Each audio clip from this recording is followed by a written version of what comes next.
irresponsable yung mga tao na nagsasabing hindi mo madadala sa hukay ang pera. Sila yung mga taong hindi nila mahal yung mga mahal nila sa buhay. Kasi kung mahal mo, gagawa ka ng paraan para meron kang maiwan. Para yung mga taong naiwan mo, hindi magiging miserable yung buhay kahit papano.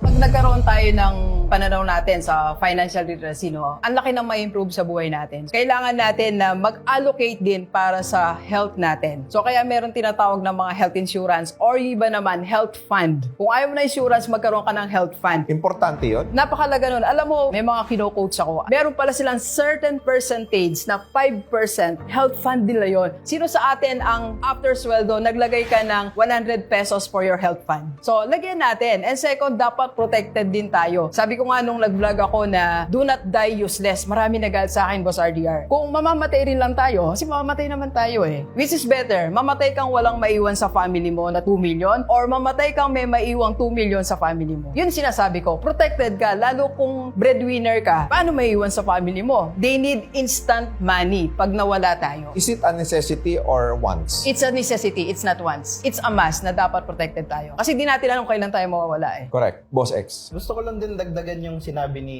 Doc Gigi na yun nga, yung may maiiwan ka para sa pamilya mo. Kasi madalas natin naririnig sa mga Pilipino na hindi mo madadala sa hukay ang kayamanan. Ako. Pero ang totoo, ikaw na nanonood ka, kung minsan mong nasabi na hindi mo madadala sa hukay ang kayamanan, selfish ka. Correct. Hindi mo iniisip yung mga maiiwan mo. Kasi oo, hindi mo naman talaga dadalin sa hukay ang pera. Iiwan mo yan dun sa mahal mo sa buhay. Correct. Minsan ka lang mamamatay, pero araw-araw kang buhay, araw-araw mong mararanasan yung mga consequences kapag hindi mo ginawa ng tama. Gusto mo bang sabihin, Boss X, napaka-irresponsable ng mga taong na nagsasabi na hindi mo madadala sa hukay ang pera? Yung mga yan, irresponsable yung mga tao na nagsasabing hindi mo madadala sa hukay ang pera. Bakit? Kasi gusto nila, yung mga bagay pala na meron sila, gusto nila isama sa hukay. So, ibig sabihin, ang pinaghahandaan mo lang pala yung madadaan mo sa hukay. Sila yung mga taong hindi nila mahal yung mga mahal nila sa buhay. Hindi nila mahal yung mga mahal nila sa buhay kasi kung mahal mo, gagawa ka ng paraan para meron kang maiwan. Para yung mga taong naiwan mo hindi magiging miserable yung buhay kahit papano. Kasi money means freedom. May power kasi yan eh, di ba? Yung money ay isang value. So ibig sabihin kung meron kang pera, may value ka na pwedeng i-offer. Ngayon, yung mga tao na nasa paligid mo, kung mag-iiwan ka ng pera o kahit nga ikaw mismo sa sarili mo, kung meron kang pera, hindi ka magiging alipin ng salapi kasi yung salapi ang alipin mo. Anong masasabi mo doon, Doc Gigi? Hindi talaga natin madadala ang pera sa hukay, no? Pero may iwanan mo siya. Iwanan mo yan sa pamilya mo.